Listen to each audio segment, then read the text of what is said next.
সম্মানিত সুধী, গীতশ্রী সঙ্গীত একাডেমির সমবেত পরিবেশনায় আমরা এখন একটি দলীয় সঙ্গীত শুনব।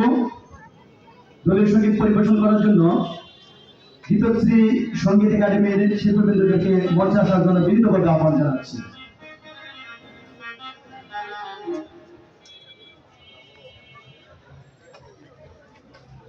আমরা উপভোগ করব গীতশ্রী সঙ্গীত একাডেমির পরিবেশনায় সমবেত সঙ্গীত।